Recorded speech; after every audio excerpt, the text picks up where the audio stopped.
So yan, alas 2 ng hapon. Hindi naman ganun katirik yung araw, hindi masyadong mainit.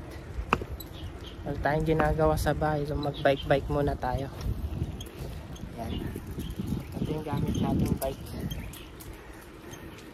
Dito tayo ulit sa bike lane.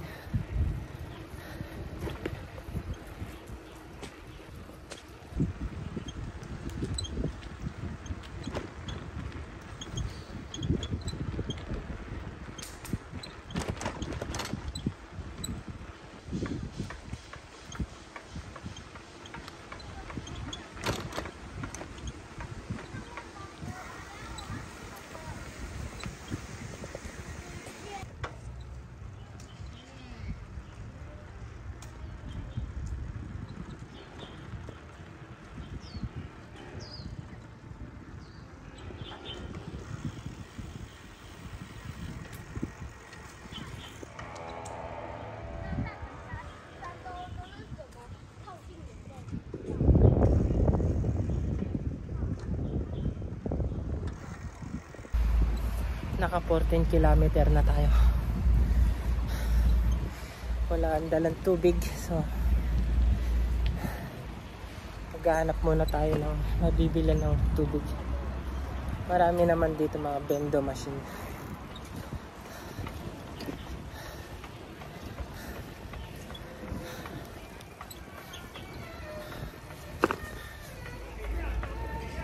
Ito mga pag Sabado, mga wala silang pasok, may mga activity mga Taiwanese dito. Mga nagpipiknik lang. Ayan sila. So mahaba tong bike lane na to. Naka 14 kilometers pa lang tayo. Isa may madadaanan mo dyan, mga nagiinuman na mga Chekwa. Medyo tirik ang araw ngayon.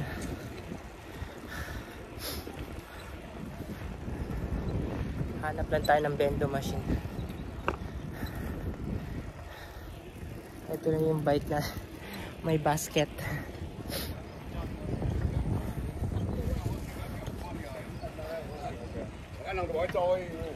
Ang ganda dito. Ayun. Ang ganda ng mga puno.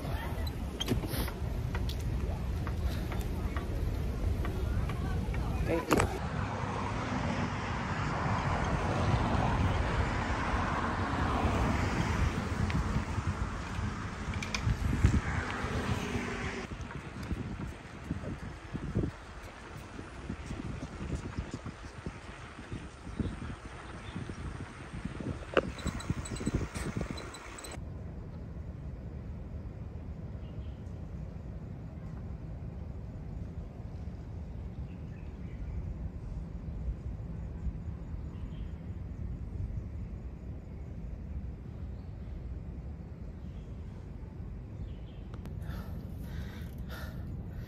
Pahinga muna tayo konti. Hindi ko na alam kung saang lugar to. Malayo-layo na rin yung narating natin. Malayo na to.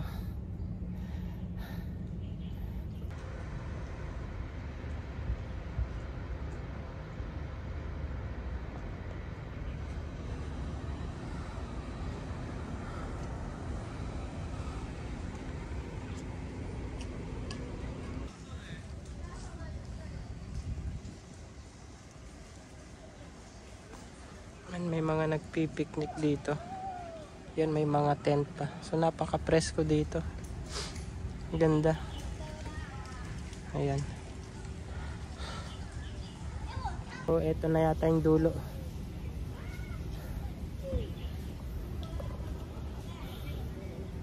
Yan, may mga nakalatag na tent.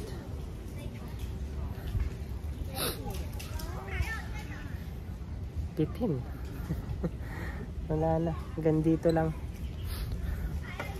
So balik na tayo. Hindi tayo makapagpalipad ng drone. Walang area na open. Nahanap tayo. O pahinga muna tayo. Ganda dito. Pakalilim.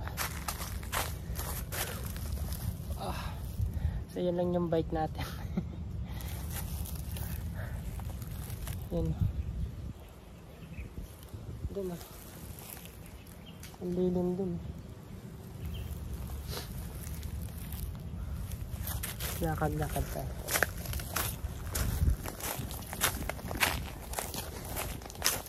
Iwan mo natin yung bike natin dyan.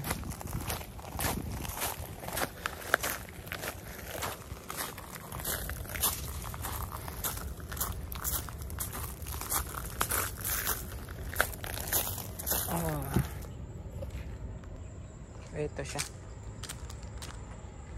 Ano?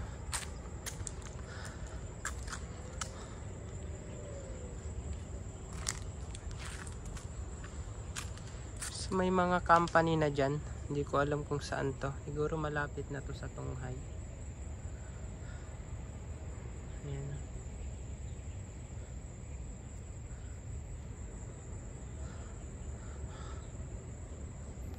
Malayo-layo na rin yung binike natin. Tara, balik na tayo. Dahan-dahan lang. Sarap at tumambay dito.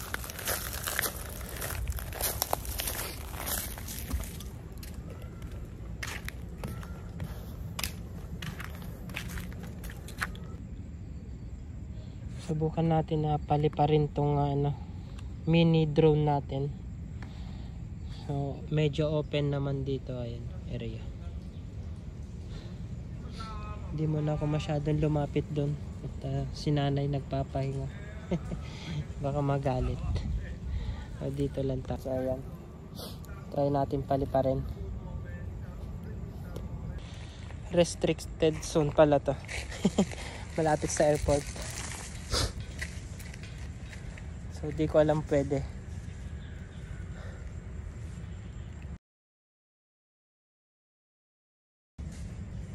Ayun, hindi nga pwede paliparin. Malapit tayo sa airport. Patayin na natin. Hindi pwede magpalipad dito. Kala ko pwede. Pahinga na lang tayo.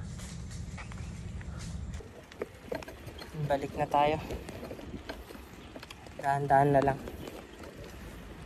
Hindi tayo makapagpalipad ng drone natin.